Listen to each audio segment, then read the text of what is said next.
مجھے کسی اجازت کی ضرورت نہیں ہے تو حسین حسین کرنے کے لیے کسی پرمٹ کی ضرورت نہیں ہے، کسی لائسنس کی ضرورت نہیں ہے۔ میں نے کل بھی کہا تھا کہ میں جدوجہد کر رہا ہوں، قانونی انداز میں ہوتی ہے ہماری جدوجہد، قانون کی روشنی میں، اور میں جدوجہد میں اس نتیجے پہ پہنچوں گا کہ جہاں ہر پرمٹ اور لائسنس کو میں پھاڑ کے پھینکوں گا، آزاداری آزاد ہوگی۔ آزاداری سید الشہداء آزاد ہے، اور اسی طرح زیارت کا سفر جو ہے وہ بھی آزاد ہونا چاہیے۔ میں کوئٹہ میں اعلان کر کے آیا کہ یہ جو راستہ ہے جو تفتان سے جاتا ہے، اس راستے سے زائرین وہ لوگ جاتے ہیں جو سال بھر پائی جمع کر کے پونجی جمع کرتے ہیں اور نزدیک ترین امام کی زیارت پہ جاتے ہیں جو ہمارے پڑوس میں ہیں، اور یہی راستہ ان کو جاتا ہے۔ ہم قربانی دیں گے لیکن اس راستے سے پیچھے نہیں ہٹیں گے۔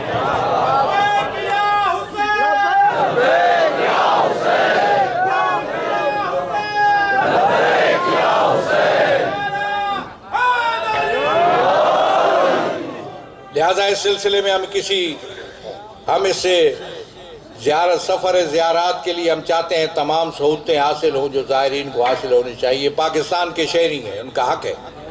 ہم نے صدر کو بھی مطلع کیا، وزیر اعظم کو بھی مطلع کیا۔ میں کئی سالوں سے بڑے تلخ گھونٹ پی کے زائرین کے قافلے گزروا رہا ہوں، بڑی مشکل سے اور کوشش کر کے، لیکن یہ ہونا نہیں چاہیے۔ پاکستان کے شہری ہیں، ہمارا حق ہے، آزادی سے سفر کریں، تمام سہولتیں ان کو حاصل ہوں، اور اگر موقع ملا تو ہم وہاں ایک بہت بڑا مسافر خانہ بھی ہم تعمیر کریں گے تفتان بارڈر پہ انشاءاللہ۔ ہم کرنے والے تھے کہ ایک انجمن نے کہا تھا کہ ہم کریں گے، وہ نہیں کر سکے۔ اب ہمارا عزم ہے کہ وہاں ہماری بات چیت چل رہی ہے، وہاں پہ اگر معاملات اگر طے ہو جاتے ہیں، ظاہر ہے کچھ سرکاری معاملات بھی ہوتے ہیں، جب طے ہو جائیں گے تو ہم بہت بڑا مسافر خانہ بھی انشاءاللہ وہاں تعمیر کریں گے۔ اور یہ جو راستہ ہے زیارت کا، ہوتے رہیں، جہاز بھی چلتے رہیں گے، بحری جہاز بھی، ہوائی جہاز بھی، لیکن غریب زائر جس راستے سے جاتا ہے وہ راستہ کھلا رہنا چاہیے، محفوظ رہنا چاہیے، تمام سہولتیں حاصل ہونی چاہیے۔ بڑے افسوس کی بات ہے، تشیع کی توہین سے نہیں تھکے ابھی تک نہیں تھکے۔ پہلے توہین کی جتھے بنا کر، اب توہین کی ہے زائرین کی۔ میں دیکھتا ہوں، مجھے سب معلوم ہے، میں اشتعال کی بات نہیں کرتا، حقائق بتاتا ہوں۔ بے پناہ توہین ہوئی تشیع کی، زائرین کی جتنی توہین کی گئی میں جانتا ہوں، ذرہ ذرہ میرے علم میں۔ کونوا قوما اذا صیح بہم فانتبہوا، ایسی قوم بنو جب بھی پکارے جاؤ تو بیدار نظر آؤ۔